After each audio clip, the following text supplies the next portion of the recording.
If you run a company or manage a team, hiring qualified people quickly can make or break your business. Imagine a position of need going unfilled for weeks or even months because you just can't seem to find the right candidate. When it comes to hiring, Indeed is all you need. Stop struggling to get your job post seen on other job sites. Indeed sponsored jobs help you stand out and hire fast. With sponsored jobs, your post jumps to the top of the page for your relevant candidates so you can reach the people you want faster. This makes a huge difference. According to Indeed data, sponsored jobs posted directly on Indeed have 45% more applications than non-sponsored jobs. Plus, there's no monthly subscriptions, no long-term contracts. You only pay for results on your job post. Just in the last minute that I've been talking to you, 23 hires were made on Indeed, according to Indeed data worldwide. Now that is fast. There's no need to wait any longer. Speed up your hiring right now with Indeed. Listeners will get a $75 sponsored job credit to get your jobs more visibility at Indeed.com/BWN. Go to Indeed.com/BWN right now to support this podcast. Indeed.com/BWN. Terms and conditions apply. Pitt Girl, I've been listening to the fucking sauna song so much today. It's so good. Bridget, you're muted, so you should sing that out loud. I wanted to, but then Thelma started barking again, so I just did the... Thelma's allowed to be on the podcast if she Okay, good, because she's going to be here a lot tonight. Just a fair warning for everybody. You're going to hear that a lot. Hi, Thelma. Everybody say She's hi, got things to Thelma. say, just like podcast. She's got opinions about the WIENIE 500. Sorry. It's fine. It's totally fine. Everything's fine. I just looked over at the show notes to find something funny, and the WIENIE 500 was right there. It's right there. Right there. Waiting. Yeah, no, that sauna song is super catchy, and it's in my head. It is.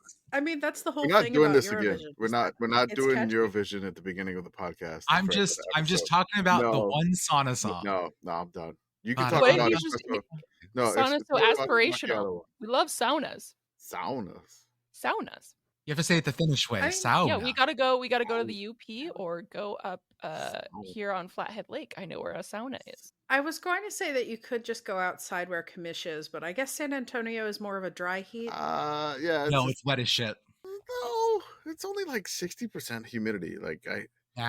But no, the humidity in San Antonio is never anything compared to the humidity that I dealt with in New Orleans. So like the humidity here ain't shit compared to New Orleans. I'll say that. Let's see what the humidity is right now.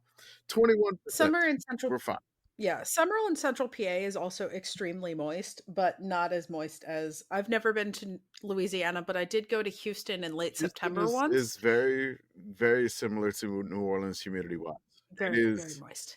Even though the temperature says it's 90, it adds like an extra feels like 20 degrees with the humidity, which It's still the only place where I've walked out of the air conditioning in September and had my glasses fog up. Mm-hmm. That's 0 out common of 10. occurrence. Do not recommend. Common occurrence in New Orleans and in Houston. They are very, very swampy. So I can't do any more Eurovision talk? I'm just not doing the thing again. Like, I mean, y'all talked for like 10 minutes without me last. You don't want to just dissociate for 10 minutes while we talk about Eurovision? Wait, Commish did not feel Did they do another Eurovision? I thought this was like an annual thing. No. I've just been listening to the Swedish sauna song a lot today. I was also listening to the Eurovision playlist today. Well, I mean, I've been kind of excluded in the beginning in the past couple of podcasts. You had the Star Wars talk. You had the Eurovision. Star Wash. A fancy new car wash. Star Wash. I have a way that you can join us in the Eurovision talk. Get the Vader wax. We could get you to watch it. No, I'm fine. I have a whole playlist of It's okay. I'm fine. The espresso macchiato song is fine. It's okay. A good Hey, one. Yeah. baby steps. The Por favore. the first one, the one that won, I was just like, I think It's Pitt Girl fine. said- He's got one pipes. that won is He's got fine. pipes. No, the one that Pitt Girl made a comment about it that I listened to. It was just like the drop needed to be sooner. Yep. Like the drop was delayed, and I was like, "Where's the drop? Give me the fucking drop." Okay, it's still not coming. It better Like come. the Lonely Island song, When Will the Bass Drop? Except it's not as fun when the bass drops.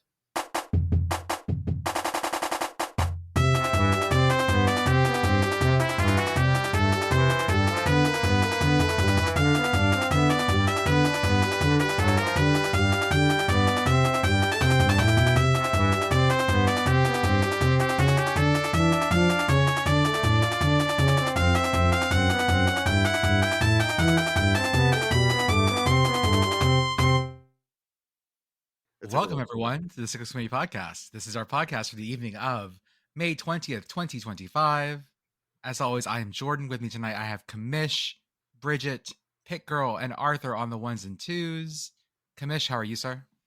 I'm good. It's been an adventurous day. My kiddo did his promotion ceremony between, I guess, like leaving second grade, going to third. There was supposed to be medals, but there was like a medal shortage, I guess. Like the kids get medals at the end of the year. Wait. So like the teachers, I just said like we didn't have enough medals, and I'm like, did the budget cuts hit the medals? I mean, like, take medals. I need you to know that Mr. Incredible's speech about 6th grade graduation is just playing in my head. Do they have a ceremony for every single grade? It was just like basically it's not like move the tassel from one side to the other. The kindergarten is the big deal. Then apparently in Texas, like 5th grade promotion, because then you go to middle school, which is weird as hell because in Louisiana it was 6th grade for me. Middle school was like, a little bit different. It's a little bit off here, but like no, it's just like it's a promotion ceremony. Like, hey, this is the year end. Here's what they did for the year end, and here's certificates and medals, and they had a medal shortage. So that was at 9:30 in the morning, which was a little strange on a Tuesday. That's when our kindergarten graduation is going to be in 3 weeks. Yeah, there was a whole thing on Action Cookbook this morning that I haven't gotten to read because I've been so busy about how there's graduations for everything. Yeah, now. I do think that the graduation that both me and my parents put the most effort into was Yochien. So that I don't know. I can't talk about lower grades having big graduations. Yeah, well, Yochien is always like, that's the one that gets you, right? It's that, and then it's high school. Bridget, how are you? I'm good. I had a whole different thing to talk about, and then my dog just kept barking. So now there's just nothing in my head right now. Got it. But Thelma's on a walk right now. I'm good. I'm here. It's been a very busy day as well. Pitt Girl, how are you? It's Tuesday. Happy Tuesday. Happy Tuesday indeed. Well, I think we have to start with, this is the last time we're going to talk about the Bill Belichick dramas. No, It's I need you to absolutely read the not. first thing in the show notes first. I need you to read the very first sentence of the show notes first. I don't fucking know what this podcast will be about. Yes. And now we have things to talk about. Number 1, Commish, you're muted. I know we're not talking about Jordan anymore, but the drama made the actual New York Times. The actual New York Times, not the Athletic, not the one where even if you have a New York Times membership, you have to subscribe separately to the Athletic. No, the normies know about this now. Oh, they've been knowing. And they've been knowing, but it's really broken contained. It's in the paper of record now. And there is a throwaway line in the middle of the article that just says something to the effect of, Jordan has told at least one person that she and Bill are engaged. I can't do this. This is one of the only things I saw in the timeline today because it just popped up at random times every time of like, was the other person Bill Belichick? So our resident drama representative, Katie, Pop-Tart correspondent, drama correspondent, she's all over the Lane Kiffin Instagram story beat and this story, Jordan and Belichick. She's all over it, and we don't really talk about it much on the big timeline because it's just like I don't want to add more to it. It's a mess as it is. It takes up too much space in your brain. It's too much. And she went on a flight today, and I was just waiting for her to land. Flight tracker. I was waiting for her to land, and then she landed yet? As Katie landed, you want to guess what her first tweet is? What was it? Hold on. So something like it's in the fucking New York Times. No. Let's just say she's like, she did this. She goes, they're engaged. 3 question marks. Question mark. All caps. 48 minutes ago, as we record. So her blue sky posts were it was like 14 hours ago. It says, oh baby, we are too blessed to be stressed because she had a free middle seat on her flight. Yes. And then the next tweet after that, or skeet or post or whatever, it was 48 minutes ago before the podcast. They're engaged.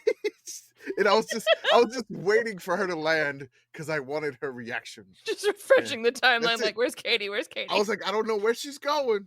She's on a flight. But I want to see what happens with the next post when she lands, and she didn't disappoint me. So that was good. That was Katie, great. you're doing the Lord's work. Thank you for letting this occupy your brain instead of all of ours. Mm-hmm. Additional updates from Katie 12 minutes ago, quote tweeting Sam Harden, who has said, "The wedding is Jordan." Katie says, "If this isn't on the save the dates." Oh my god. Belichick, yes.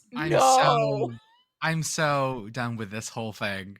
Okay, well then let's take this a different direction. Will you have a +1, Belichick? Yes or no? I mean, would you or would your partner be the one that's trying to put cheesy puns on your wedding invitations?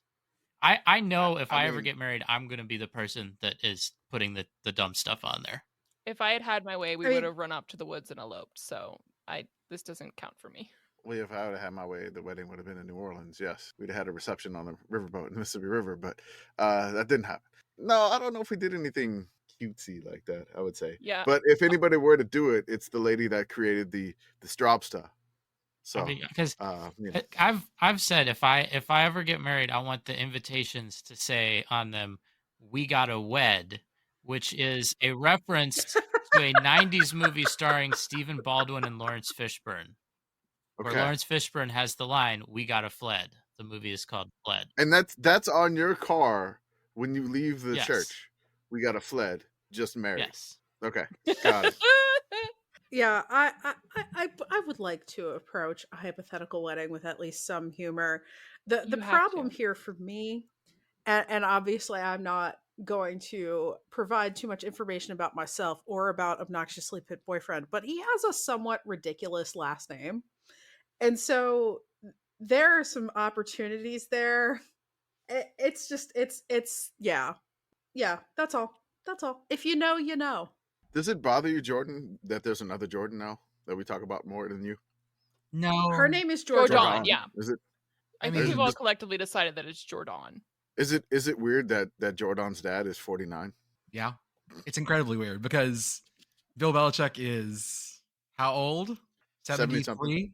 Pitt Girl and Brigit are dying laughing in the video here. Yeah, because there's a chat going on right now, and we can't say that out loud. Yeah, I put Obnoxiously Pit Boyfriend's last name in the chat, and Bridget's reaction tells you that I am not lying about how ridiculous his last name is. I couldn't have come up with this with like 50 tries. Also, I need a hyphen here. To be fair, Pitt Girl, your last name does give people a lot to work with from like a dad joke perspective. So you're really cooking here. I need hyphens here. If you need a consultant to just come up with the worst puns, your wedding I am hashtag, available. yeah. I need. Oh God, yeah. We got a lot to work with. I will keep that in mind, Arthur. Thank you. We got a lot to work with. Unfortunately, my last name did not have much to work with because it is one of the most plain last names you can have. Sickos Committee Wedding Planners. The next branch of Sickos LLC. Oh, listen, I've already got an LLC for photography. We can just roll this in. Man, that's good. I got a camera too. Yeah, let's go. Commish content creator for the day. Do you want me to be the MC? I could do that later on the podcast. There we go. Doing Corvallis Love. See, we got it. Corvallis Love. I don't know. I think the only way someone is letting me plan a wedding is if they're marrying me, and even then, I don't think they're letting me plan a wedding. Arthur knows already. Okay, let's transfer to the Weenie 500. I mean, just as important. 6 Wienermobiles, only 1 wiener. Yeah, give me some oomph on that one, Jordan. Come on. 6 Wienermobiles, only 1 wiener. No, I need movie guy voice. Let's go, Jordan. I don't have it right now. You don't have it right now? Okay. 6 Wienermobiles, only 1 wiener. No, that's the wrong voice. The 90s, like, Rob Rob Schneider. 6 Schneider. Wienermobiles, only 1 wiener. 6 Wienermobiles, only 1 wiener. Can I read the headline from the article? Do it. Like the press release that the Motor Speedway put out? Please. Oscar Mayer's fleet of Wienermobiles go head-to-head in inaugural Weenie 500. The Weenie 500 on Friday, May 23rd, will also mark the first meetup of all 6 Wienermobiles in over a decade and the first competitive race for the fleet. Hot dog fans across the country can get in on the action of unforgettable race and free-to-play pool draw. Oh, God damn it, you can bet on this on DraftKings? Yep. You can bet on everything. And they're advertising. If you are betting on the Weenie 500, seek help immediately. I lost everything because New York Dog wrecked. How I lost was it? $500 on 3. I thought he had it this year. I lost $7,000 because the Chicago dog couldn't catch up. Yes, each Wienermobile will represent a different regional dog, including the Chai Dog, Midwest, New York Dog, East, Slaw Dog, Southeast, Sonoran Dog, Southwest, Chili Dog, South, and Seattle Dog. Good. I was about to be really upset if Seattle wasn't included. From The custom Sonoran hot dog? dogger racing suits to a trophy presentation in the Wiener Circle, complete with a condiment spray and hot dog for the Wiener's enjoyment. I am concerned about the condiment spray and the Wiener Circle. The Someone's gonna Sonoran dog. Those someone's are gonna inhale Southwestern too much ingredients. ketchup.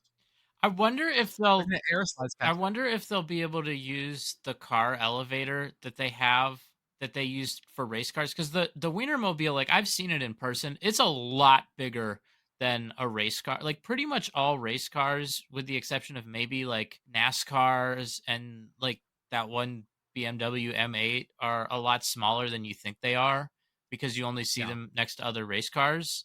I doubt it. That like I am totally down with the concept. I'm a little bit skeptical on the execution just because of how big these things are. Like it's gonna look awkward. I have hastily Googled, as is my wont. Per the Detroit Free Press, the Wienermobile is 11 feet tall, 27 feet long, 8 feet wide, and 14,050 pounds, or 24 hot dogs high, 60 hot dogs long, 18 hot dogs wide, and weighs as much as 140,050 hot dogs. So, given that Indy cars are not very heavy as race cars go, I worry for the structural integrity of the car crane. So- There's no way they're going to put them on the embankment, right? It's going to stay on like the inner circle, right? I assume No, so. I mean I don't know. So Well, there's a road course, but it goes out onto the. I feel like they main will track. not be using the road course because if you're familiar with the setup of Carb Day, there is a lot of that like infield gets used for a concert, and there will be people there. There will be parking there. I mean, I'm pretty sure that they're just going to stick with the 2.5 mile oval. The big thing, I mean, so the oval at Indy, the turns are not very heavily banked. I don't know what the max speed of the Wienermobile is. Like, it's probably topping out maybe at like 70 miles an hour because they do drive them on the highway. So I guess it has to be like highway speed. I doubt it has much more than that in it. And also, Hold on. It says the published top speed of the Wienermobile is 110 miles an hour. That is more than I was expecting. Yeah, per Frank's Cars in the Hood. Yeah, it says Frank's Cars in the Hood, the Oscar Mayer Wienermobile, with a 0 to 60 time of 24.81 seconds. Wow. It takes a little while to ramp up. Yeah, but the big thing though, I mean, the straightaways at Indianapolis are long enough. Like maybe you'll see some speed. I do not know how well. I doubt these things. There's no way these things corner well. And no way. Oh, you think the Indianapolis Motor Speedway does not have that? It has very small amount of banking in the corners. I am not sure how fast they can go. I kind of hope that we don't see one tip because then that's going to really mess up the schedule for the rest of the day. Although I guess they're doing this, at 2:00? So that's after practice. Yeah. So then the only on-track activity afterwards is just the pit challenge, the pit stop competition. So that is just on pit lane. So yeah, maybe they could. I don't think they're going to try to, but I have done some additional research about the Wienermobile, and I am immensely pleased to inform you that there is a subheading on the Wikipedia article for the Wienermobile that reads "Notable Incidents." Ooh. I would like to share these notable Oh, I incidents wish with you you would. all. Let's go. In June 2007, a Wienermobile with the Wisconsin vanity license plate of Yummy made headlines after being stopped by an Arizona Department of Public Safety officer for having an allegedly stolen license plate. Officer Kay Lankow had observed the Wienermobile slowing traffic and checked the license plate to determine if the vehicle was street legal. The license plate came back as being stolen out of Columbia, Missouri, so the officer stopped the Wienermobile and detained the driver.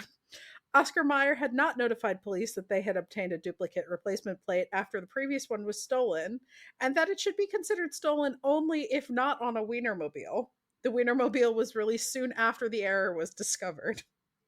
Imagine stealing the Wienermobile. Imagine even just stealing the license plate off the Wienermobile. stealing the Wienermobile has got to be like awkward if you try to fence that. Yeah.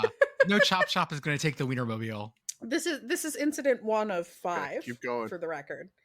Incident 2. July 17th, 2009, a Wienermobile on a cul-de-sac in Mount Pleasant, Wisconsin was attempting to turn around in a residential driveway. The driver, thinking the vehicle was in reverse, accelerated forward, lodging the Wienermobile under a house and destroying the house's deck. Talk about a submarine. Imagine that insurance claim. So the Wienermobile just ran into my house. That's got to be a nightmare of an insurance claim too, because you're dealing with home and auto. Yeah, it is. Both of them combined are hell on earth. I'll just say that when there's an auto claim that hits a house, it is such a pain in the ass to deal with, because property insurance does not work the same as auto insurance, and they're two different speeds, unlike the speed of the Wienermobile. January 26, 2020, a Wienermobile was pulled over by a Waukesha, Wisconsin sheriff's deputy for violating the move over law, which requires motorists to switch lanes to pass an emergency vehicle with its warning lights on. The driver was issued a warning. Okay. No, wherever the Wienermobile is going, it's an emergency. Like it doesn't need to. Like it doesn't need to obey. I don't buy this ticket. They're just being really finicky with the Wienermobile. February 2023, during Super Bowl weekend, an Oscar Mayer Wienermobile in Las Vegas had its catalytic converter stolen. Huh. Oh my god. No, there was the time like they still kind of happen. It's not as bad, you know. They have rare earth metals in them. But yeah, cheap. Like people would be getting their catalytic converters stolen all the time, and it was a pain. It was creating like huge supply chain issues for that in claims. And I'm just laughing. I was like, dude, we're gonna steal the catalytic converter on the Wienermobile. We're gonna steal the Declaration of Independence and the catalytic converter off the Oscar Mayer Wienermobile. National Treasure 3. We're gonna go under the bun and take the catalytic converter. Jesus Christ, man. Last incident. July 2024, a Wienermobile on I-294 near Chicago collided with a passenger sedan and flipped onto its side. No injuries were reported. Okay, so we know they can flip. Okay. Mm-hmm. All right. NBC Chicago reported on it. I'm seeing if there's a picture. I'm looking. Oh, there's a video, because everything's pivot the video. Yeah, there's an ad. I just want a still picture. So, how hard is this? There's an ad. There's an ad for something called Chicago Catch Up. I'm like, damn you. Oh, I have an ad for Progressive Insurance, probably because I've been talking about auto incidents Progressive for the last is there 5 too. minutes. They're like, hey, it's an auto. Do we know who will be are these going to be driven by regular Wienermobile drivers, or are they going to have like professional race car drivers driving these vehicles? It doesn't say, does it? Because I feel like you kind of want both of those, right? Like you'd want the experience of like a professional race car driver in this situation, but also you want someone who's familiar with the car. So they say it's going to be the beloved hot doggers who are the drivers, which are the usual drivers. That's cool then that they get this moment in the spotlight. The video does show, it's like a standard traffic camera, and it does show the Wienermobile like laying on its side like it's in distress. I would like to mention some of the prop bets that DraftKings is offering. How long will the Oscar Mayer Wiener song take to perform? Over under 60 seconds? Okay. So what will be the top speed of the Wienermobiles? Okay. Which Wienermobile will have the fastest lap? Got a flap there. How many times will the commenters say Oscar Mayer Wiener during the live broadcast? Over under is 2.5. Will any Wienermobile spin out? Which condiment will we spread on the winner? Will the winning driver of the WIENIE 500 cry at the trophy celebration? I hope so. I feel like maybe they should have the winner like drink the condiment in the same way that Indy 500 winners drink the milk or orange juice if you're Elio Castroneves. You mean Emerson Fittipaldi on that orange juice? I mean Emerson Fittipaldi, sorry. I was just thinking those trays like at baseball games and stuff where they have like the relish. I just want them to have like a really big spoon and just like fling the condiments out over people, spraying ketchup. Don't they have relish guns? They probably have guns for everything. Yeah. Put them in super soakers. Relish is probably a little chunky for a super soaker. Yeah. But you have to water down the other condiments. You have to water them down a little bit. That's what I want. Watery mustard on myself to win. So put it in champagne bottles and sparkle it. Sparkling mustard. Wait a second. I've got an idea. We already had sparkly ketchup.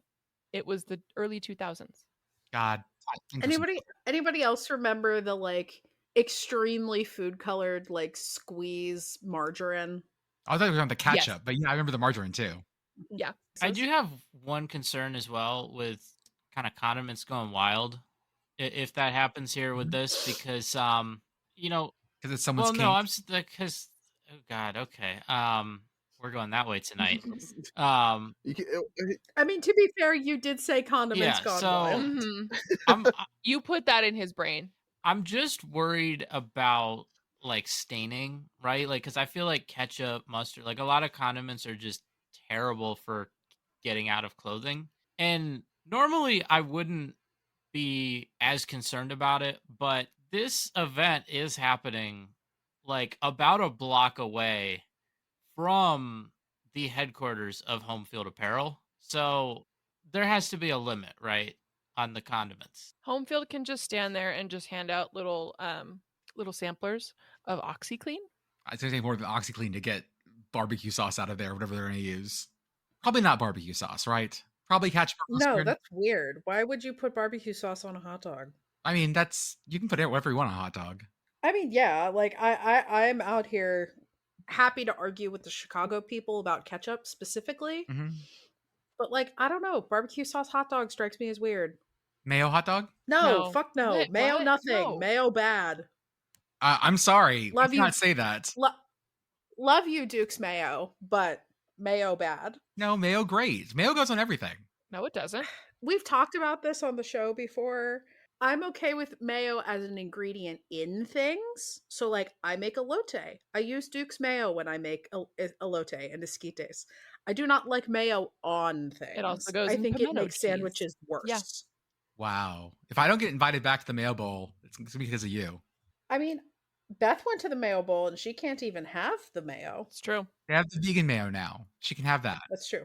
In college football news, Notre Dame and USC have extended, are basically saying that they don't want to have their current thing anymore. I'm not going to say Notre Dame is saying that. USC is yeah, no, to be clear, USC being little bitch babies. That's what's happening here. The University of Harry Spoiled Tall is Children? scared. The University of I'm Spoiled sorry? Children? Really? Yeah. Imagine that. No, I'm joking. I love you, USA. You're fine. That's just the saying that they have there. But yeah, USC is citing concerns about travel to play Notre Dame. My guy, they're in your conference footprint now. Mm-hmm. You joined the big. Yeah, how can it be a travel issue to play a team that's in the same state as two of your conference mates in Indiana and Purdue? Like also pretty close to Northwestern, right? Like Illinois is right there. I feel like Notre Dame is very well located to be playing Big Ten teams. So basically it says USC has expressed, this is according to Pat Forty's article, USC has expressed, I can't even say this right, reluctance to enter into a long-term deal due to uncertainty about the future of the college football playoff format. And while assessing the demands of greater travel as a member of the Big Ten, USC has broached the idea of moving the game to a season opening spot on the schedule. That would be fine. I'd love that. No, Notre Dame is not going to like that though, because they deliberately scheduled that for the end of the year so that they never ever get stuck playing a home game on Thanksgiving weekend. They either play at Stanford or at USC alternately on rivalry weekend because they would rather be in California than South Bend, and honestly, I can't say I blame them. I don't blame them whatsoever with that one. That's something that, I mean, they have one more year of it, and I mean, there's a lot that's up in the air in college football right now where, the next thing on the podcast notes, which is kind of, it's getting kind of crazy, but it's just somebody just needs to just freaking rip the Band-Aid off at this point with the college football stuff. So, Notre Dame and USC, they're fine through this year. USC offered a 1-year deal for another game. But, I mean, the playoffs probably going to change. It's probably going to expand. Honestly, I don't know what's going to happen big picture for college football either. So there's a lot of craziness ongoing too, according to Ross Dellinger of Yahoo Sports too. So what did Ross find out? So Ross Dellinger wrote for Yahoo Sports, the power conferences have drafted a contract that would bind the schools to a new enforcement rules and require them to waive the right to sue over decisions. So basically the power conference, Power 4 now, is this is not the full detailed scope of this because Ross wrote so much stuff in a fantastic article. I can't even do it justice summarizing it. It's like they're going to create their own NCAA. That's what it seems at this point. Also, on top of this, which we got from Justin Williams, college sports, we have a drafted agreement that is not yet official that would prevent schools from suing.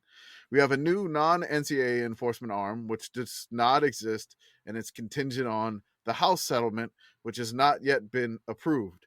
So there's just like, there's a bunch of, it reminds me of, I can't remember what cartoon this was, but I think it may have been sorry to reference Family Guy, but there was a point where people were it was a race for people that were afraid of like the yellow tape at the end of the race. Yes, that was Family Guy. Yes. Yeah, okay. So this is what it feels like. I'm like, hey, you're here.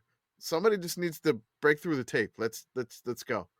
Like, somebody do it. And nobody, and everybody's like, okay, this is not going to be legal. And I'm like, okay, well, I mean, we don't even know what is legal anymore. I mean, that's the biggest problem now, is that we don't know. We're trying, once again, the NCAA and even the Power 4 are trying to make rules based on things they don't know yet. It's just so much, man. It's just like, can we just watch games again? I mean, I'd like to do that, please. That'd be cool. Yes, unfortunately, Commish, it's the off season, so no. Okay. There's a bunch of different things that are ongoing. There's agreements. I mean, this is like, people are trying to rein in NIL pay. They're trying to. There's big changes on the horizon, and it's just like, just let me watch a game on ESPN Plus or something. I mean, just let me watch a game. That's all I want to do right now. It's the off season. It sucks. Hey, UFL's on. Yeah, the UFL is on. Well, we'll watch the playoffs in a little bit, but yeah, and CFL's coming, which we'll have our CFL preview show in about 2 weeks' time. So we're in preseason, right?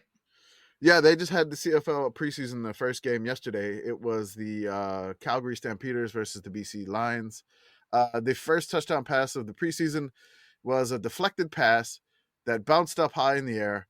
Calgary, the receiver came down with it and somehow broke 2 tackles and got into the end zone. So that was like the perfect TD to start the committee off. So there's so much stuff that's coming that I'm not equipped mentally to discuss how they're going to govern the sport. And, being the committee, we're always on like the outskirts, on the fringes of everything, and just kind of concerned overall how it's going to work for all the schools and all the levels. So I feel like, given the number of antitrust lawsuits the NCAA itself has lost over the past, I don't know how many years, anytime there's changes like this, the person I want to hear from the most is like some sort of legal expert, someone with that expertise, saying like, how would this hold up in court? And I haven't really heard any of that. So I am, I'm going to wait to pass judgment on this until I at least hear some analysis like that, because at the end of the day, you can make all the rules you want. If they just all crumble as soon as you get sued, then, good job, I guess. Good exercise, good effort. So we follow a few folks. Midwinter of Winter Sports Law. Then I think we follow like Michael McCann, and they try to. I try to understand it, but it's just like there's a lot of things saying that nobody can do this and this won't hold up, and so it's just like a bunch of different things, and then like states' NIL laws are getting in the way of national laws, and it's just going to be. It feels like it's a really, really big mess, and just kind of a metaphor for the entire, I would say, government at the moment. I'm just picturing we got sued lawyer shark. Yeah, I mean, it's his time to shine. I mean, if you were a lawyer, your billable hours, you're up, baby. You are billable hours. Stay undefeated. I mean, that's the truth. Unfortunately, we can talk about something more fun, which is this is much more fun. The NFL has allowed its players to play Olympic flag football in 2028. Kenny Pickett, Olympic gold medalist. You heard it here first, folks. Now, there's a final decision to wait to see if NFL players will be released for it, though. So it's not 100% sure yet. Well, the owners voted 32-0. So I mean, I'm not gonna say like they're probably not gonna let Pat Mahomes go, like the stars, but like Kenny Pickett, starting QB. I mean, that could be a possibility. I believe. Yeah. I mean, I have a number of questions here. So you remember when the Olympics added 3-on-3 basketball, and everyone was like, "Oh, this is gonna be another basketball for like we could see all these play," and then it's like, "Oh no, like we're bad you at can't it. actually see any of those players because the whole sport is designed to not have NBA players. Like, it's designed to be basically basketball by people who aren't like basketball stars.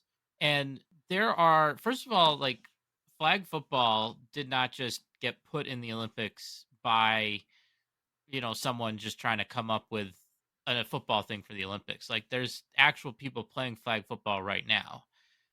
Who's to say that they're going to be super warm to NFL players just coming in if they wanted to?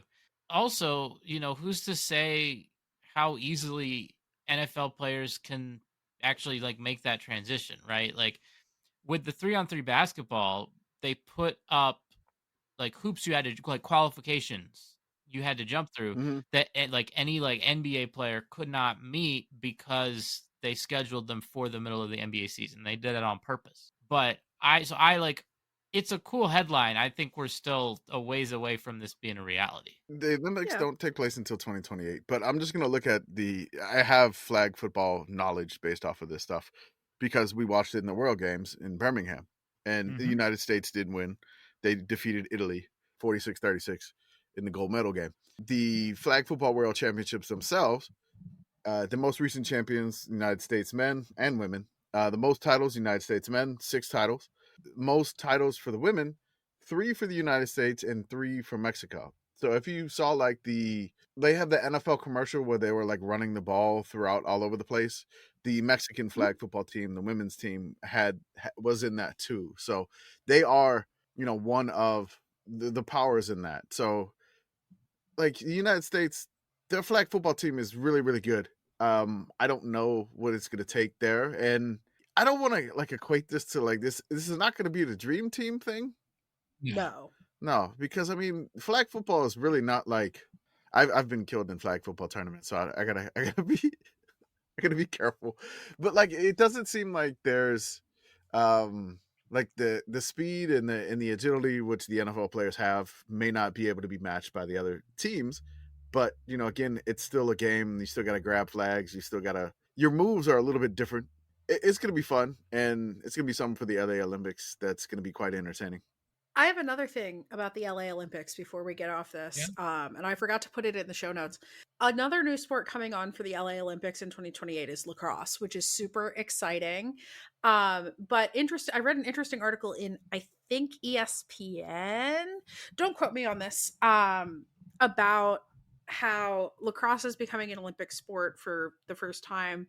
And as folks probably know, lacrosse is like hockey, originally an indigenous sport. And unlike hockey, however, there is the hockey world championships, the lacrosse world championships include the Haudenosaunee Nation. Yes.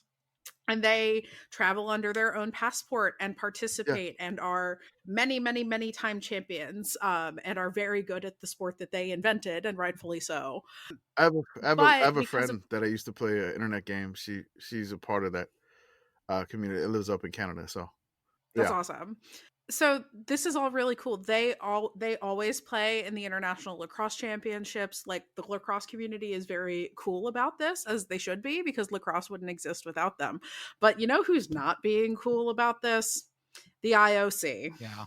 So, not, and that's just really disappointing to hear. And like, I would like for the IOC to sort of say, we understand that there are rules that we normally have, and that like Puerto Rico participating in the Olympics is a thing that would not be allowed if the Puerto Rican Olympic Committee had just started up today.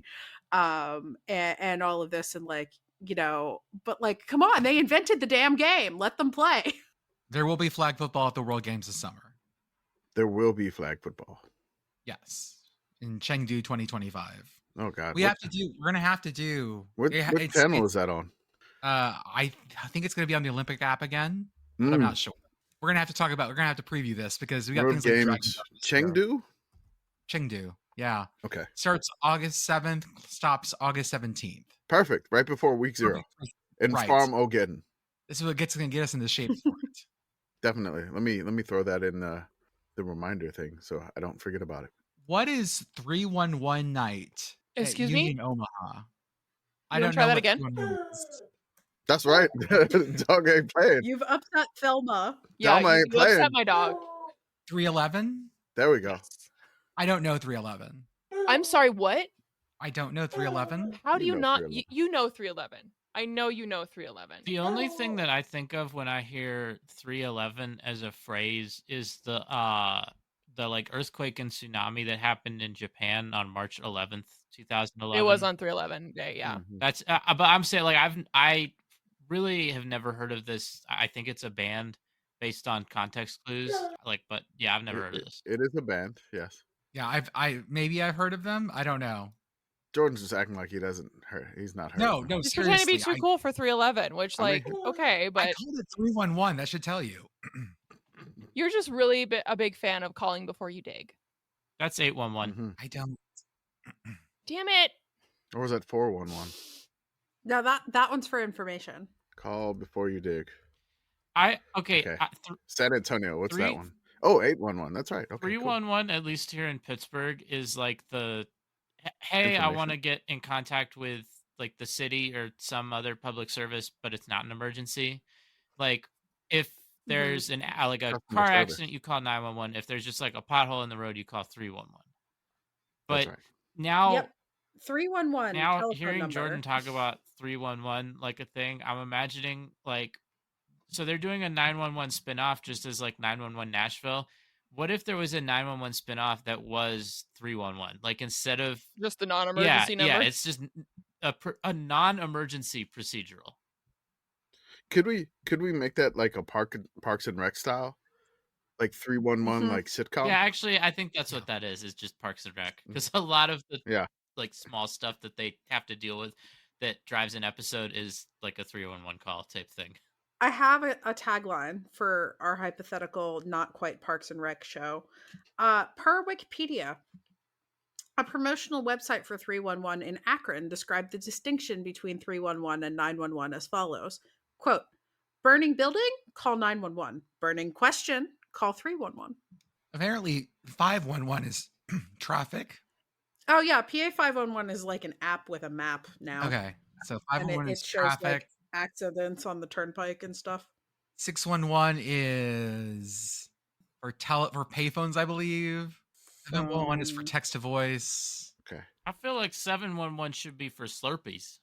Okay. 11. So what is this 311 night? Okay. So this is something that is for Union Omaha, which is a USL. I think it's USL 2.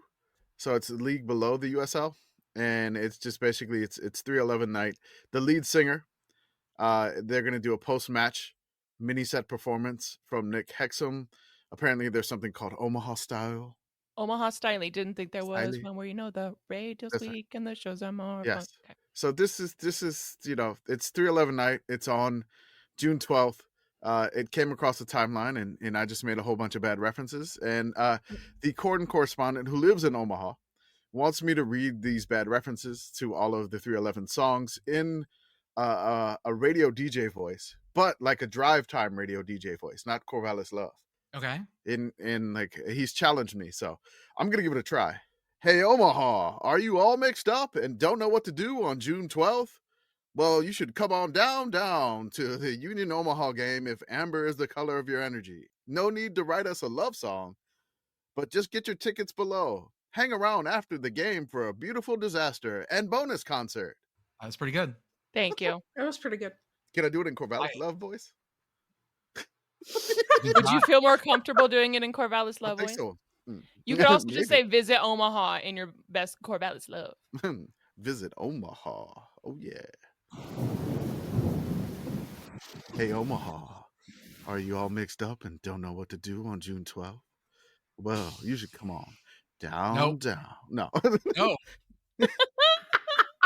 That was going places, and I don't know if I wanted to follow you there. I'm feeling things that I don't like to feel. Oh yeah. Union Oh, Omaha. I love this. I want to go to Union this. Omaha really sounds like a bank. Yeah. Oh, 100%. Union Omaha. Also, By the way, the they are- reason Keep this your is Omaha in- steaks in the safe deposit box there at Union The Omaha. reason this is in Omaha is because 311 is from Omaha. That's why they have a song called Omaha Styly. So they are in USL League One. Yes, which is USL the one. second tier Mm-hmm. of the USL, because the USL Championship is above it. They beat in the US Open Cup, which is going on right now. They beat a couple rounds ago. They knocked out San Antonio FC.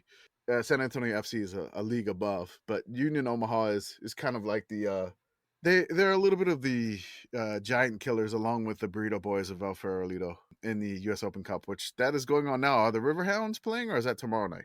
That's tomorrow at 6:30. Okay. Yeah. Shout out to the Riverhounds again for winning. New York sucks, actually. They're playing Philadelphia Union. Oh, good. Oh, could we get a poop scoreboard for that too?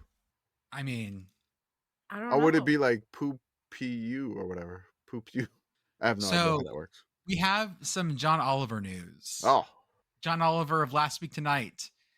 They have decided to get they put out the call for minor league teams, baseball, to see who wanted a complete rebrand. And the rule was you can't ask us any questions, give us any notes, and you have to do what we come up with. And they'll give you an everything and a theme night. I just watched the segment today because I was like, I haven't seen that one yet. I'm curious what they ask for. And it's, there's no notes. You have to accept it, but we'll do it. You'll get a theme night. It'll be great. And 47 teams contacted the show, and the winner was the Erie Seawolves of Erie, Pennsylvania. Pennsylvania continues to be mentioned. Mm-hmm. John Oliver quotes, "The Seawolves play baseball nowhere near the sea. That's a problem, Erie. We can help you fix that." Are they a Pirates affiliate? They are not. They're the Tigers double A. Okay, they kind of look pirate-like, but... What are the odds you think they go like very Erie, Indiana with this? I don't think there's enough stuff for Erie, Indiana for them to even make it. God knows. I mean, it's going to be good. I love these guys. Oh yeah, they're great. I'd like to think that we kind of inspired them to do this. Oh yeah? Because they've taken kind of stuff that we've talked about or posted about, and then like a couple of weeks later it winds up on the show. So I don't know if some of their writers are following along with what we're doing. And then we talked about the spicy meatballs. We talked about the oyster thing. We had videos of stuff like that, the oyster catchers. Yes. Commish, you are correct in that the Seawolves look like the Pirates because they used to be a Pirates affiliate. When they started, they were a Pirates affiliate. That does look like that. That's giving 1990s really bad Pirates logo. And they became a thing in 1989. Okay. Yes. So, okay. This was giving me big time Pirates vibes. Yes. Yeah. Founded in 1989, started playing in Erie in 1995. They were a Pirates affiliate from 95 to 98. There we go. Okay. Yeah. That's the same Pirates logo. Okay. I get it. On the other side of that, the Winston-Salem Dash said, "For all those saying just stick to baseball or quit playing as other names, you are the Winston-Salem Dash. Tonight at Truist Stadium is for you.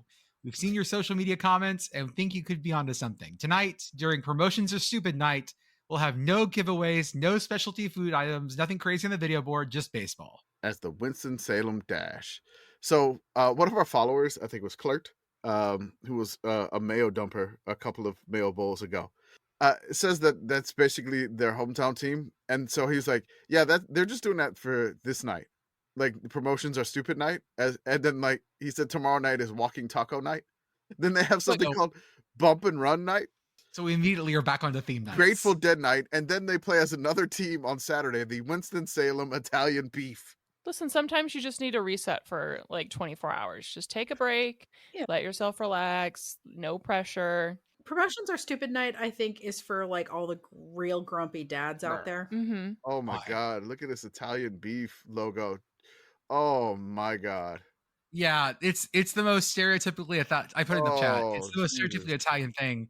Listeners, it's a cow in a short, sleeveless tank top. Oh, yeah. A gold chain, and he's hefting an Italian beef sandwich behind his back. Yes. Is this more or less offensive than the meatball?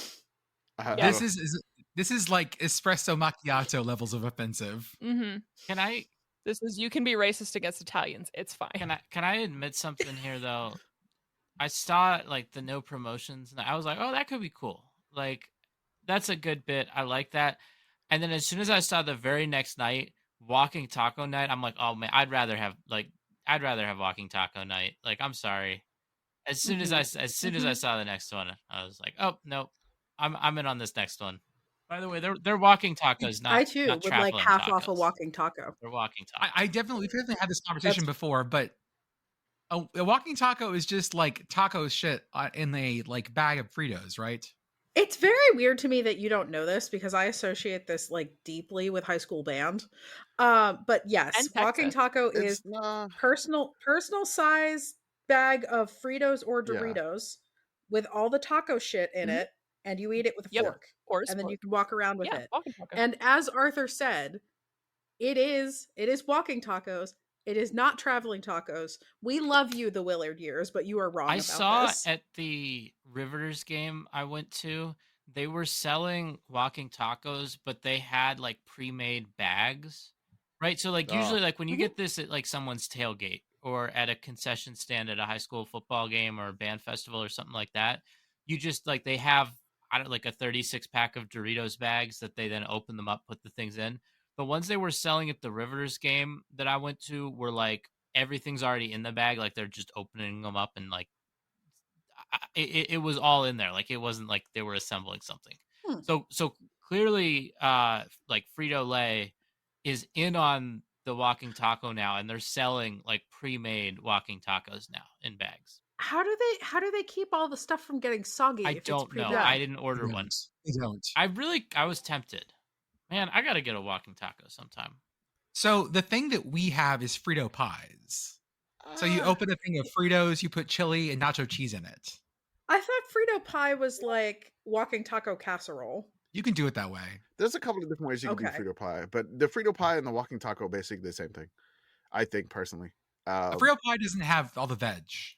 Yeah, it's normally just chili, cheese, and Fritos for a Frito pie, right? Maybe some onions if you want to get crazy with it. Or maybe some jalapeno slices if you're going to get really pico crazy. Or whatever. Yeah, I mean, just whatever you want that way. But yeah, the walking taco is basically you throw in the lettuce, tomatoes. And typically the walking taco, I think, in Texas, we get it, it's got to be a Dorito. What would be the funniest? Because if it's Fritos, it's going to be a... Funyuns. That's sour cream and onion. That's cheese balls. Oh, actually, no, I'm sorry. Vinegar chips. Salt and vinegar walking taco. Oh God. I do like salt and vinegar. No, that chips, could work if you did like fish and chips. I don't know that I like, given the places that sell walking tacos, I don't really know that I want fish from those places. No, probably not. No. I am kind of stuck now on the idea of, because like Irish nachos are a thing. And so why not Irish walking taco? Do they still like make tater skins? Yeah, I mean, it's basically just tater skins, but with you can make them with like munchos. Chips, and so chips, chives, sour cream, cheese, and then any other fixes. Loaded baked potato, chips or whatever. You could also walking potato. Yeah, if you didn't want it with like chips, you could do it with like cut up like baby Yukon Gold potatoes and do it that way, so they're bite size. I want one of those tornado twister potatoes with all the fixins. They have one of those. I waited in line to get one of those at Vaught Hemingway Stadium for an Ole Miss game. Yeah. And I was disappointed with it. It was like they needed to put the seasoning like on the potato like before. Like after it just wouldn't hold. It wasn't good. Yeah. It was okay. I want to update everyone that the Winston-Salem Dash is now following us on Twitter. They heard us. They heard us talking about them. Also, they won tonight during no promo night. Shout out to you, Grumpy Dads. I hope you're happy. We'll do our ad read now. Hey guys, join us on our Beehive, Beehive, BEEHIIV. It's the same as it's basically the same as our old Substack. It's our newsletter. The best was the one Commish just dropped about forgotten NCAA records. The most field goals in a game. North Texas FIU with so many field goals in fucking overtime. It was a doozy, man. I enjoyed writing that one so much. When I'm physically typing what's happening, and shout out to FIU for actually keeping a record of this game, like a drive chart of this game, because it's in that weird internet dead period of 2006.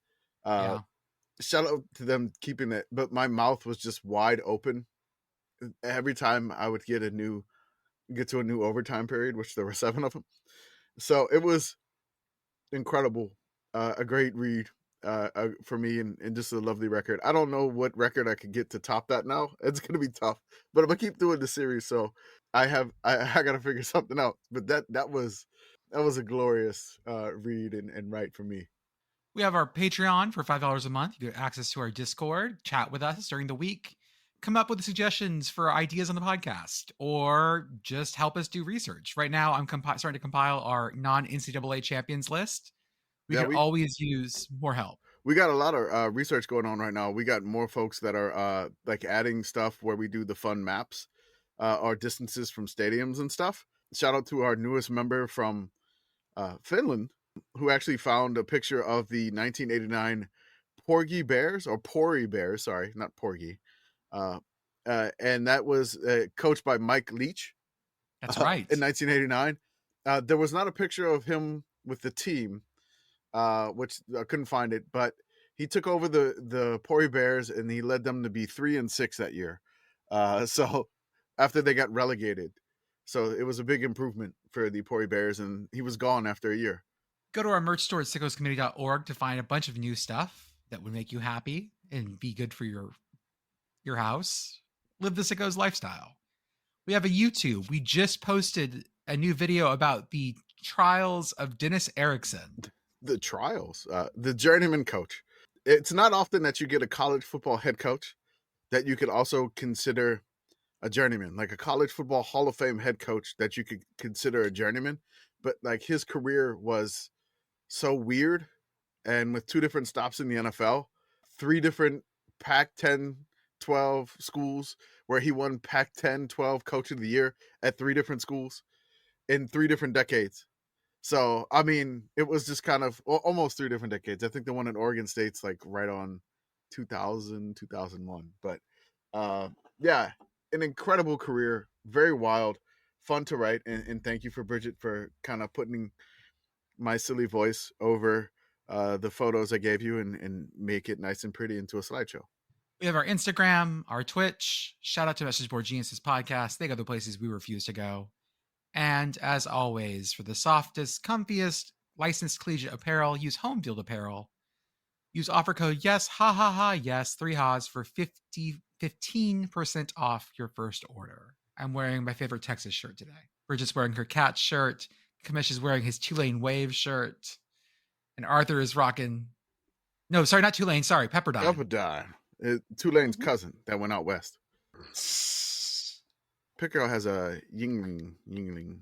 Yeah, Pitt Girl got this shirt for free from a soccer bar when she went to go see the women win the gold medal this summer. So yeah, we're gonna talk a little bit about baseball now. Before we get to the ACC, I want to ask y'all something. How do you feel about pool play in college baseball tournaments? We talked about this a little bit while you were hiding in a closet from the tornado on Sunday. Yeah, we did. Oh, let me see what's going on. Big Ten pool play made my brain explode. I'm too stupid to understand the Big Ten baseball tournament, and I'm not going to try. No. The only thing I remember about pool play is just like there's only one pool that I remember, and it was Oregon, Michigan State, and Nebraska. And Nebraska won their first game in pool play 5-4 in 10 innings. Also, shout out to Pitt, 13-11 winner over Louisville. Hey, we did something. The pool play in the Big Ten is it feels like it's the World Cup. Yeah. And then you just basically advance to the knockouts, which is like it's kind of like a tournament where you're guaranteed 3 games. And if you do good enough in those 3 games, you'll go to the final, you'll go to the Final Four and then play for the Big Ten tournament title. Now, in the ACC tournament, we've had some fun. Oh, yeah. Cal, who was up at 6 a.m. local time, 9 a.m. East Coast time. In Durham, North Carolina. Run rules Miami 12-2. Mm-hmm. You know what their reward is for doing that? What? They get to do it again tomorrow at the same time. Why are they making Cal play so early in the day? Why are they having 9 a.m. baseball games? Because they hate us. They hate West Coast teams. Early bird gets the worm in the ACC tournament, apparently. I love in the stands, it's like 9 a.m. and there's like a Virginia fan that's just behind the like there's nobody in the stands, but there's just like a Virginia fan watching Cal Miami at 9 a.m. in Durham, North Carolina. Good for them. Breakfast, baseball brunch. So It's not like we wouldn't do No, that. we Yeah, wouldn't. I would be out there with like a giant Nalgene full of mimosa. If I was if Mhm, I mhm. again off work and I was there, yeah, I'd be there too. I want to shout out the one Syracuse guy there in Syracuse gear. Does Syracuse have a baseball team? No. No. Nope. Also, why doesn't Syracuse have a baseball team? Have you been to Syracuse? Yeah, I have. That's why. Okay, fair. It's already hard enough for like a team like Pitt baseball. Now add everything that goes with being in Syracuse. So they had baseball from 1873 to 1972. They have one College World Series appearance in 1961, and it's just basically all they got as a club team now, I think. I would really love to see them play in the Dome. Oh, That would be kind of a It would vibe. be. They would have to fight with the baseball team about it in like during Or the the early basketball season, team, or yeah. the baseball team, the basketball team during the early season though, and I think that's probably part of the problem. Syracuse is one of 5 universities in the Power 4 conference of the Big 10, Big 12, ACC, and SEC to not sponsor an NCAA baseball team. All right, so you already know Syracuse is one of them. Guess the 4 other ones that don't have college baseball teams that are in the Power 4. So that's the Big 10, Big 12, ACC, SEC. I don't think BC has baseball. Incorrect. They do. Okay. I don't think. God, this is tough. It's got to be some random Big 12 team. Like, does Cincinnati have baseball? They do. Any other guesses? Arthur, you got one? Indiana. No, Indiana has baseball. Okay. The 4 teams that don't have baseball besides Syracuse that are in the Power, it's Wisconsin, Okay. Iowa State, Okay. Colorado, Huh. and SMU. One of these things is not like the others. That's weird that SMU doesn't have one. Yeah, that's the one that's weirdest to me. You would think Which is funny. it's a Texas because- school, right? You know? Yeah. Well, because in Dallas, we have Dallas Baptist, which has a baseball team, even though they're D2 and they play D1. They play in Conference USA and they won Conference USA, the regular season title at least. Yeah. The men. So it feels wild that SMU wouldn't have baseball. Okay. Did they ever have baseball?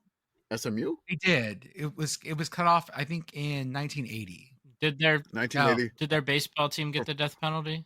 It was cut off for financial reasons because everybody was pouring money into the football program in 1980. So, to answer Arthur's question, Kinda. kind of. Kind of. We have some great names in the all OVC. The Ohio Valley Conference baseball team. It came across the timeline because we follow the conference and like nobody's really interacting with this. But I just like looking at it. I'm like, is this AI generated? Is this like that backyard baseball game with all the names that the Japanese video game came up with baseball players? Oh, I was gonna say this is the East-West game. It could be. But these names are amazing. I like this. I feel like baseball names go crazy. Like, I feel like one of the reasons why I struggle to, like, because I'm very casual with baseball, I feel like one of the reasons I kind of struggle to keep up with it and understand what's going on from a very far out level is that there's too many baseball players now where I can't immediately recognize that as the name of a person when I hear it. You know what I mean? Like, I feel like with football players or basketball players, like I hear it and I'm like, that's a person. And I like some of these, I'm like, man, I don't know. Which ones are not people to you? Like you have trouble imagining that's a real person, Arthur? Okay, wow, you're putting me on the spot. I'm gonna say just say one. Your Sixth Jimenez. Your Sixth. What is Your Sixth? That sounds like a very cool name. I was gonna ask everybody to tag themselves, and I wanted to tag myself as Your 60 Minutes. We've got either Key or Kai Holiday, which is I mean, yeah, but Kai's a name. It's just spelled. Yeah, it's the spelling. Pico Townsend. Yeah, Pico. But it's spelled Peeko. Yes. Not like I would expect Pico. I mean, I gotta. Peekaboo Street is a person. I'm kind of stuck on Jackson Cranawetter. Yeah. I mean, at least Jackson is a name where I'm like, that's the name you give a person. Someone called not Nacho, Nicho or Nicho. Nicho Jordan. Again, they're like halfway to it. Like the second half, I'm like, yeah, that's a person's name. That's a person. Like the first name just doesn't make sense. It's just doesn't do. I love Ryan needs weeds. I don't even know if I said that right, but he needs weeds. I'm gonna guess it's Niedowitz. No, needed weeds. I love like Bennett Stice. Like, Yeah, just, it's a strong name. There's Ryan. 2 levels of names here, both of which their parents took their names way too seriously. Yeah. One just had way too much fun with it, and the other was like, I'm gonna give him a good strong name. Yes. Bennett Stice. What's the most normal name on here? Parker Martin is a very normal name. Okay. It's Clayton Slack. Yeah. Hunter Thomas, also very normal. Liam McKillop, Tyler Irish Conklin. but normal. Yeah. Ryan Geck. Josh Newell. I mean, Juan Vargas is kind of plain to me, I would say. Chase Bloomer. I feel like you get in trouble for that. Mac Whitcomb. That sounds like an offensive lineman. I think just Mac. Anyone named Mac sounds like an offensive lineman. It's a fullback. Bridget, do you have a game for us tonight? I do have a game for you. Yay! All right, let me pull it up. 1 second. I just want to clarify while you're pulling that up. Mac, offensive lineman with a K. If it's just MAC, not necessarily an offensive lineman. Could be a fullback, No. yeah. It's the MACK where it's like, oh, that guy. Well, I mean, if the last name is Mac, you got to draft him no matter what. An update, by the way, on the Rockies. How they Oh, do? They're the baseball 8-39. franchise. I thought for a second I thought they were gonna make a new Rocky move. I was like, really? Did you see the Dave Matthews Band quote? No, what was it? It says, game notes, Colorado Rockies. What would you say when the world ends? People, drive in, drive out. Granny? Seek up. Dancing Nancy's. Crash into me. Monkey man. Don't drink the water. Bartender? Too much. Remember 2 things. Say goodbye. Cry freedom. Hashtag DMB. Dave Matthews Band. That was on the scoreboard. That Their was working current- for me with the 311 references yesterday. Their current run differential is negative 150. Improving. The Pirates only have a run differential of negative 67. Yeah, the Pirates won today. Wait, they won a game? Yeah, I they didn't know did. They were allowed to do that. Raise it. Wow. They won 1-0. Shout out to Christy for doing the little pirate parrot flag. Okay, Bridget, I'm seeing where in the CFB world is Carmen San Diego? Yep. Yup. So I have it. We're going to present with my fancy slideshow until we get to the end where we do the reveals and the find. So every podcast is someone's first. So if you are new here, Carmen San Diego, Where in the World is Carmen San Diego was a game in the 90s where people would steal landmarks and other important things and take them. And I have adapted that to college football. I recall there being a TV show. There was a TV show. It was very good. I maintain I would have killed at that TV show. Same. Oh my God. So today's loot is the Michigan State Penn State Land Grant Trophy. Oh no, they stole the No. land grant trophy. They stole the Land Grant Trophy. Man, last time they stole the blue turf of Boise. Now, They're taking all the sicko stuff. oh my Your God. thief is Patty Larceny. Her last known whereabouts, State College, Pennsylvania. Oh, One of the most sickos trophies in college football. The battle for the land grant between Michigan State and Penn State has been hoodwinked, or their trophy.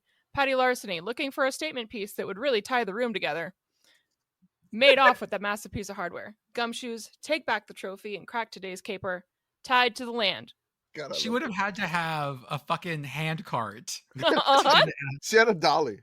Oh, you're going to love where I have her take it. It's great. Oh God, this is Okay. gonna be great. So she's going to make a series of pit stops. Each question is worth 10 Acme Crime Bucks, and you'll write down your answers however you feel led to write down your answers. Got it. I have paper and pen. Perfect. Notes app. I have the notes I was app. going to say, I'm however you using feel straight led to up write it notepad on down. I just reopened the notes app and it was my notes on the garbage picking field goal kicking Philadelphia phenomenon. Yeah, my last note that I had open was the other Carmen San Diego that I'd done for this. Yeah.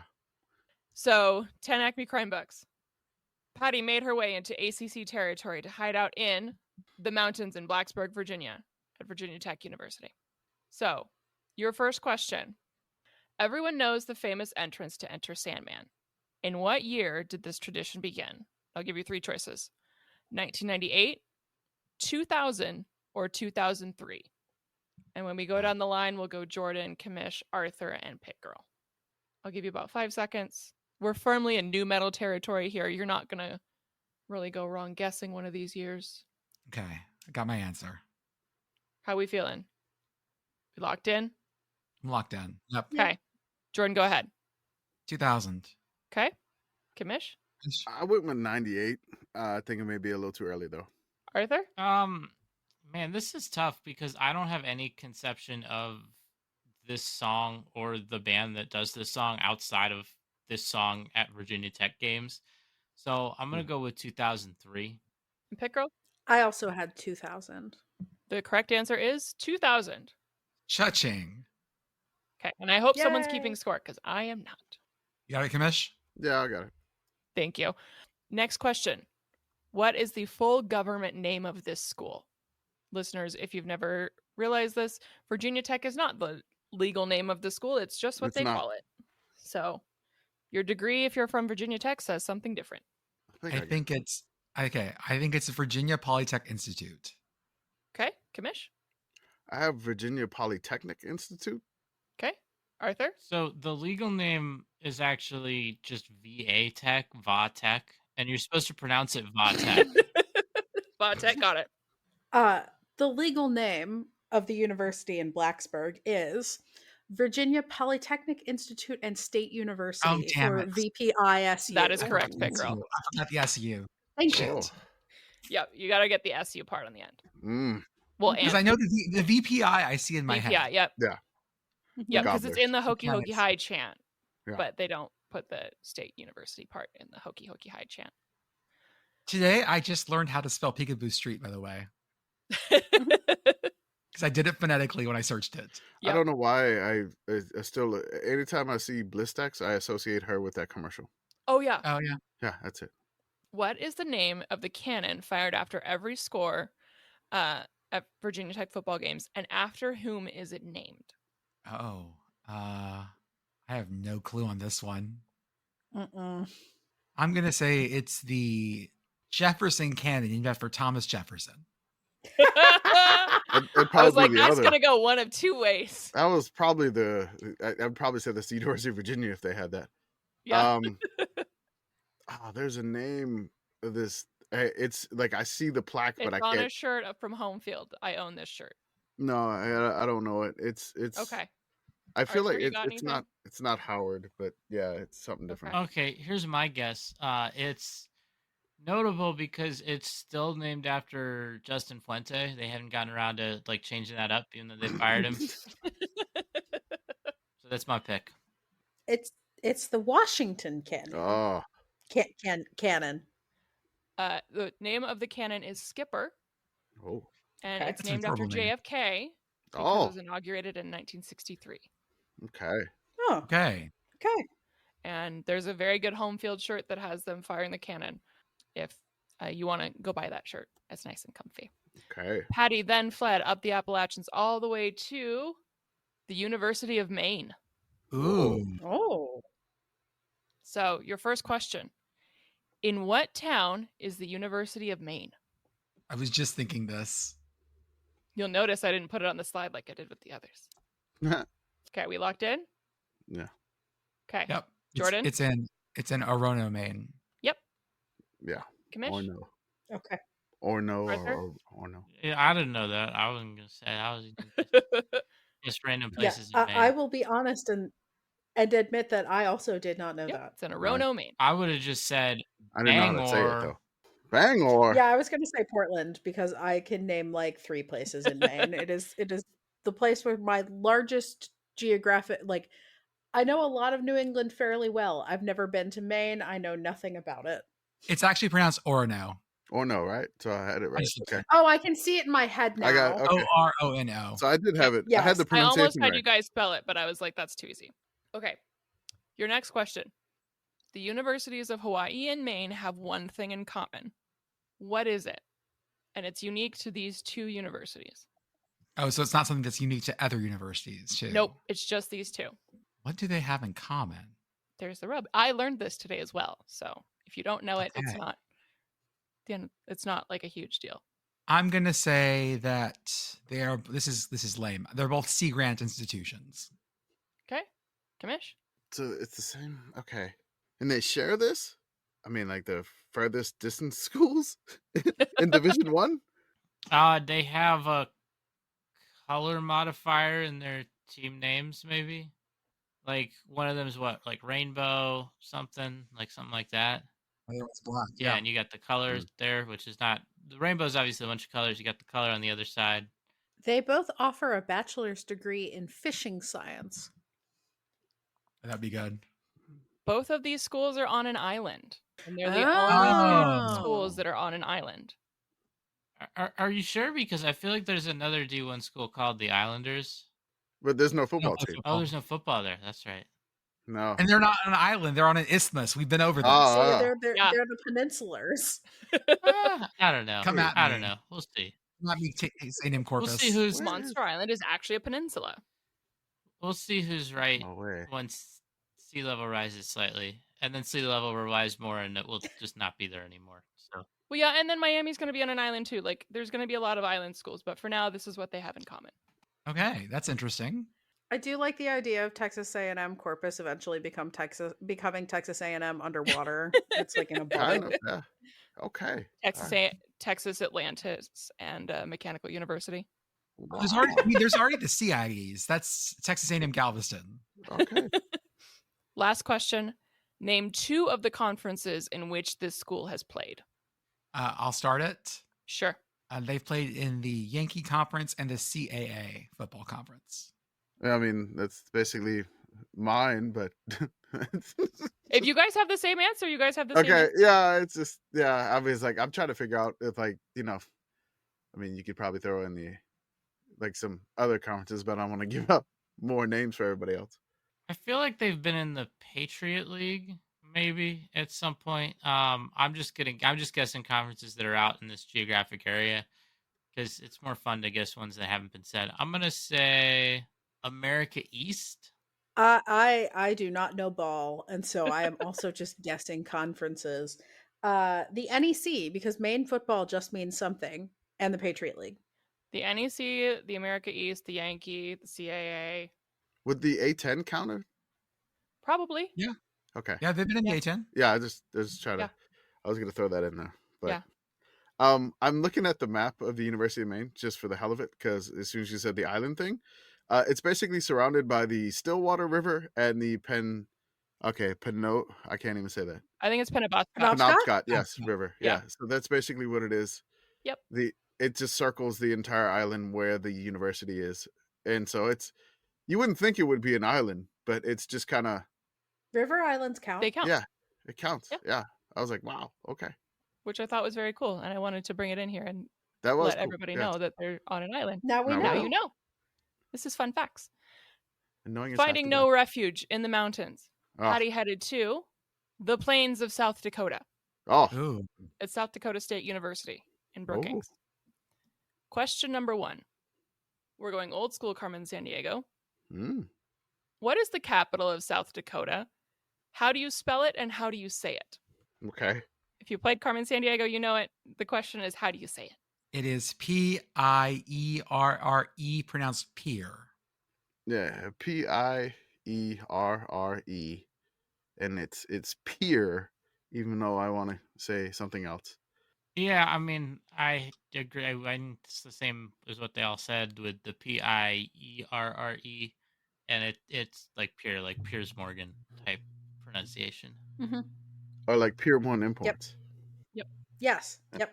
What everybody else said. Yep. That's That's correct. Good job, guys. Yeah, we did it. Good job, Gumshoes. Ah. What is the name of South Dakota State's homecoming celebration? Oh, I know this.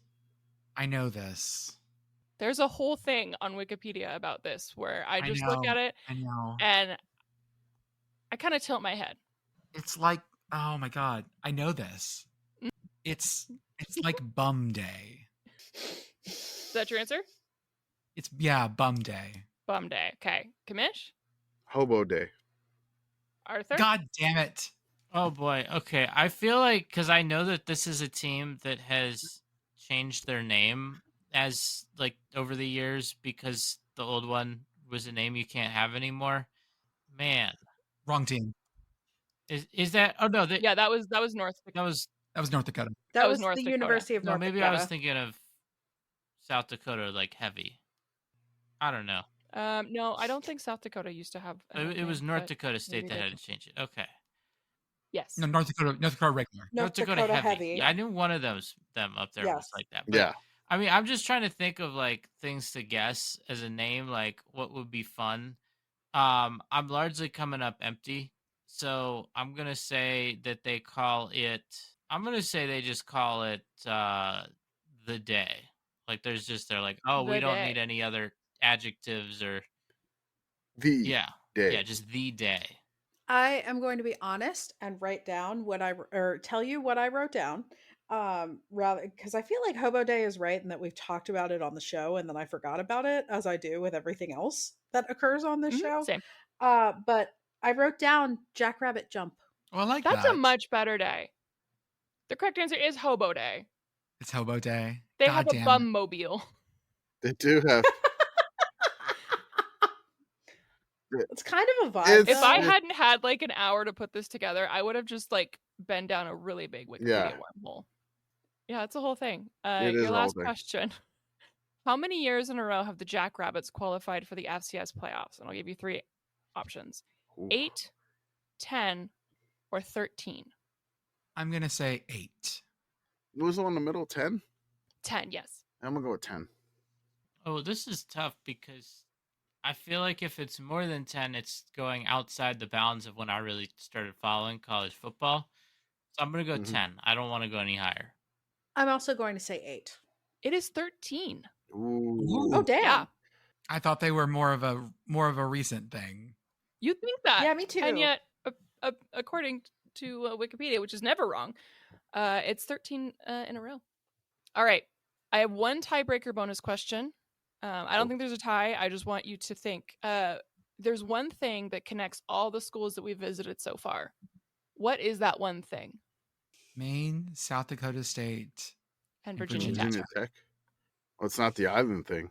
No, and it's Mhm. not just unique to these schools. They're all land grant schools.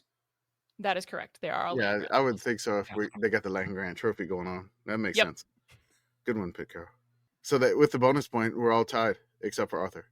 Jordan, I'm Commish, and gonna Pitt Girl are all switch tied. Yep. Uh-oh. Okay, your final showdown. Bozeman, Montana. Oh, Oh, the final I land can, grant. I can present for one more slide. Okay. We have to find Patty Larceny. Oh, Thinking that maybe she needed to hide in actual mountains with actual elevation, Patty fled west to Bozeman, Montana. There are 8 places in Bozeman where you might find Patty Larceny. They are Montana State University, an R1 land-grant school home to the Montana State Bobcats. Bridger Bowl, where students and Bozeman residents spend the long winter days skiing before heading to the bars at night. Highlight Reservoir, a popular site for day hikes and camping just outside Bozeman. The Museum of the Rockies, a Smithsonian affiliate with an extensive paleontology collection. The Madison River, a popular spot for floating in the summer. Yellowstone National Park, America's first national park. Shout out to our boy Teddy Roosevelt. Music on Main, a weekly festival on Thursday nights featuring live music, street food vendors, and plenty of adult beverages. It's the best part of summer in Bozeman.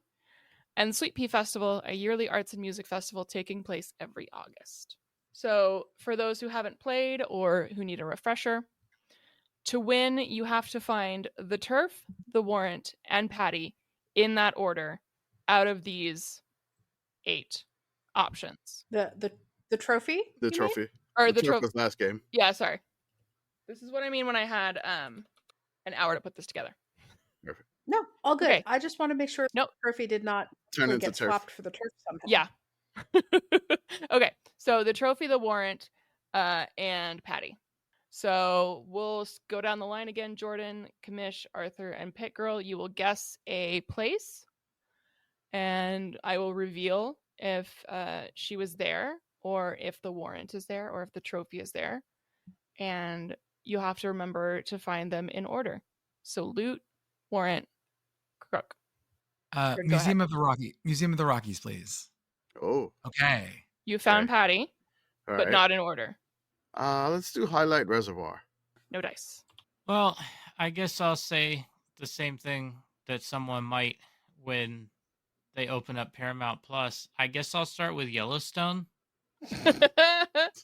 Nope. Always a bad choice to start with Yellowstone. I would like to go see Montana State, please. You can see the school, but unfortunately nothing is there that's relevant to our interests. Jordan? Music on Main, please. Oh, man. Damn, we can't find anything.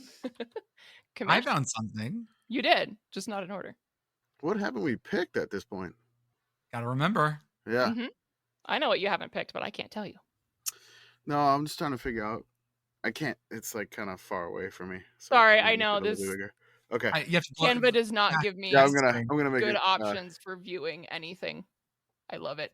Commish, have you considered that perhaps you might need glasses? What? No. Okay, does that help? Yeah, no, I enhanced it on my screen. So, okay. Sweet Pea Festival. Ooh. Oh, you found the trophy. Oh God. Okay, so that's the first thing, and I so know next the last you have one to is. Find the warrant. Okay, it's in one of two. Man, I hate this because I lost the 50-50 last time. Let's go with the Madison River. Yeah. The warrant. Oh. And the Museum of the Rockies. Ding ding ding ding ding ding ding ding ding. Yeah. What? Yeah. Good job, Commish. Okay. Congratulations, Gumshoe. You found the trophy and you've returned it. Yes. Yay. Yeah. Now we need to make him run on a giant map. Yeah, I wish. But Grandma gets her knick-knack cabinet. Grandma gets the knick-knack cabinet. You're welcome, Michigan State and Penn State. You have your knick-knack back. Brigit, thank you so much for that. That was great. Thank you, guys. The first time I've played, so I was very excited. Oh, good. Yeah, me too. That was fun. Yeah, this is very fun, so I'll do it anytime. Yeah, we did this on the one where we didn't have none of y'all. Everybody was gone. So I'm glad y'all got to play this time. I think that's all I got for the show. I'll just read some more names from the OVC baseball team. Go for it. We'll end that way. We'll do that. Mac Mitchell, Cole Warheim, Daniel Gerger, Josh Newell, Tyler Capron, Cooper Chaplin, Sam Grunberg, Jackson Green, Liam McKillop, and Liam Bushy.